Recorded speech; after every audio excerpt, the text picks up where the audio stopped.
আসসালামু আলাইকুম।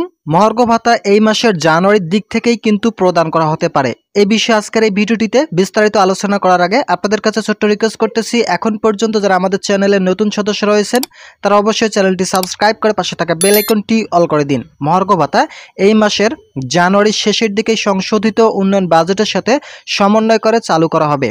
এর কারণ বর্তমান বাজেটে যা চলতেছে তা বিগত সরকারি আমলে করা। ওখানে যেহেতু রাজস্ব খাত থেকে কাটছাট করে বেতন বাড়ানো সম্ভব না, সেহেতু উন্নয়ন বাজেটেই কাটছাট করে মহার্ঘ ভাতা দেওয়া হবে।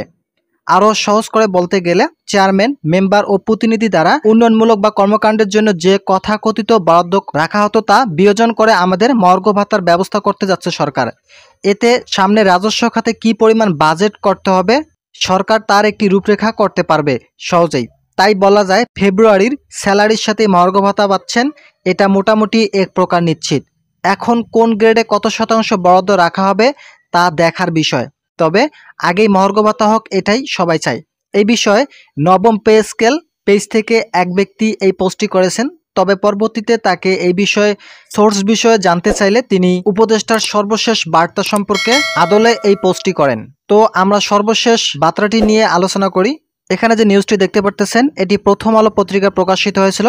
তিনি প্রথম আলো পত্রিকার এই প্রতিবেদনটি নিয়েই তার মতো করে এই পোস্টটি লিখেছেন। আমি আপনাদেরকে একটু জানানোর চেষ্টা করতেছি। এখানে দেখতে পারতেছেন উপদেষ্টারা বলেন, উন্নয়ন বাজেট কমালে জিডিপিতে প্রভাব পড়বে তা নয়, এক বছর বড় বিনিয়োগ থেমে থাকলে উৎপাদন কমে যায় না। গ্রাম অঞ্চলে দরিদ্র বিমোচন ও কর্মসংস্থানের জন্য বেশি বিনিয়োগের দরকার নেই। তিনি আরও জানান, এবার মার্চ মাস নয় বরং জানুয়ারি মাসের শেষের দিকেই তারা সংশোধিত উন্নয়ন বাজেট করতে চায়। তারা যদি জানুয়ারি মাসের দিকেই এই সংশোধিত বাজেটটি করে, মূলত বিগত সরকারের বাজেটটি সংশোধন করে নতুন করে বাজেট উপস্থাপন করে, তখন কিন্তু এই মহার্ঘ ভাতা বাজেটটি ওখানে স্থানান্তর করা হবে। আর মহার্ঘ ভাতা বাজেটটি স্থানান্তর করা হলে জানুয়ারি মাসের শেষের দিকে স্থানান্তর করা হলে ফেব্রুয়ারি মাস থেকে কিন্তু মহার্ঘ ভাতার আয়ত্তে আসবে সকল সরকারি চাকরিজীবীরা।